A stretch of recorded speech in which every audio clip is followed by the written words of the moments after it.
โอเคสวัสดีเนาะทุกคนยินดีต้อนรับเข้าสู่ช่องโอเคสบายดีเนาะสำหรับมื้อนี้ก็คือเป็นมื้อที่คนรอคอยลอยคอก็คือกิจกรรมหรือว่าเพจโปรโมชั่นมันสามารถใช้ได้แล้วนะทุกคนมันสามารถใช้ได้ยาวถึง6วันเนาะบ่ว่าจะเป็นวาร์ปที่เข้ามานะทุกคนจะมีวาร์ปอีพิกแล้วก็วาร์ปดำวาร์ปเศษดอกน้ำแข็งแล้วก็เป็นพวกสกินนะทุกคนในราคา1เพชรทุกสกินที่มันมาวางขายแต่ของไอบ่มีเวลาเก็บเพชรโปรโมชั่นไอมีแต่400ก็คือเท่าที่เห็น ก็คือแพงไปเบิดนะทุกคนสำหรับคนใดที่เก็บเพชรโปรโมชั่นฮอดที่ว่า600หรือ7 8 900ขึ้นไปนั่นแหละจะกินพวกนี้มันจะราคาแค่1 เพชรเลยนะทุกคนนี่โอ้โหมีแต่ตัวตึงๆเลยนะเนี่ยนี่พวกนี้คุ้มนะทุกคนนี่งามแฮงนี่ MPL ก็งามโซนตัวนี้เบิดจะมีประมาณนี้นะทุกคนที่มันมาขายแต่โซนที่เหลือเป็นสกินไอมีเบิดนะทุกคนที่บ่มีสกินมันก็จะขึ้นโซหลายนะทุกคนในการใช้เพชรโปรโมชั่นนะทุกคนต้องมีเพชรฟ้าใน1เพชรเนาะอย่างน้อยทุกคนแล้วก็ใช้เพชรอันนี้โปรโมชั่นแต่ของอ้ายบ่มีเลย เดี๋ยวมาเบิ่งว่าอีก 4-5 มื้อบางทีมันมีมาให้เติมคือแต่ก่อนเนาะแต่ถ้าบ่มีแล้วอ้ายก็น่าจะแลกของนี่แหละของธรรมดาสกินพวกนี้แหละแลกไปซื้อๆนะทุกคน ดูดิอุ้ยจอยนี่ไอ้น่าจะแลกจอยนี่แหละนี่สกินนี่เท่นะสกินจอยนี่ถึงจะมีแสงดาวแต่ไอ้มีสกินนี้เลยนี่วะอ๋อมีสกินนี้แหละนั่นครับ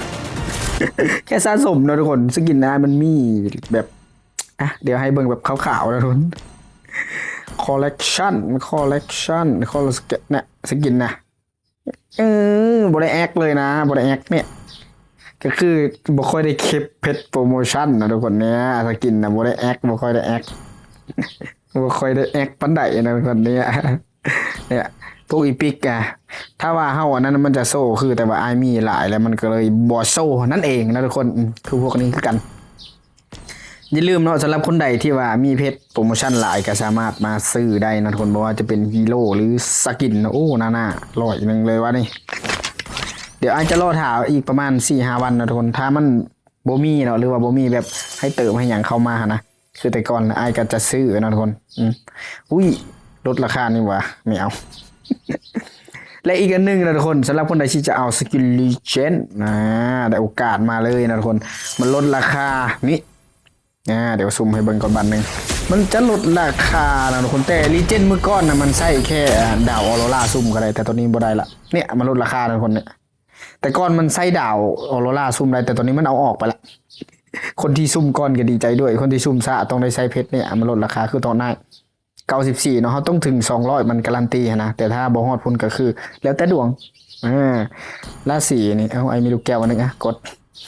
แล้วก็มีดาวอยู่เนี่ย100 ปลายนี่ยังใส่ดาวได้อยู่ราศีนี่ตัวนี้ก็ยังใส่ดาวได้อยู่นี่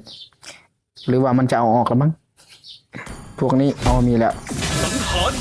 โอเคคลิปนี้จะมาแนะนำเพื่อนๆจะมีนะทุกคนสำหรับคนใดที่ยังบ่ทันได้ซื้อก็ฟ้าวเข้ามาซื้อเนาะต้องมีเพชรฟ้า1เพชรเนาะในการซื้อสกินพวกนี้แหละนี่ในราคา1เพชรเนาะทุกคน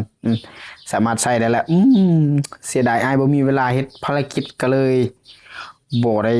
บ่มีเพชรซื้อเนาะนี่สกินพวกนี้งามๆเลยคาริต้าแล้วอีพวกนี้โอ้โหสวยๆเลยเนาะเดี๋ยวเราถามบางทีมันมาให้เติมแล้วได้เพชรอันนี้นะเดี๋ยวไอ้ก็สิเติมเอาเนาะโอเคคลิปนี้ก็อย่าลืมฝากกดติดตามกด Subscribe นะทุกคนถ้าว่าวิวมันฮอต10วิวแล้วไอ้สิเฮ็ดคลิปลงเรื่อยๆเนาะถ้ามันบ่ฮอตแล้วไอ้ขี้ค้านตอนนี้นะ ก็เป็นซ่องโอเคสบายดีคือเก่าหั่นแหละทุกคนแต่ว่ามันบ่ขึ้นฟีดเพราะว่าไอ้บ่มีเวลาอยู่แต่ขี้ค้านซ่องเก่าไอ้มันถูกแบนก็เลยบ่ได้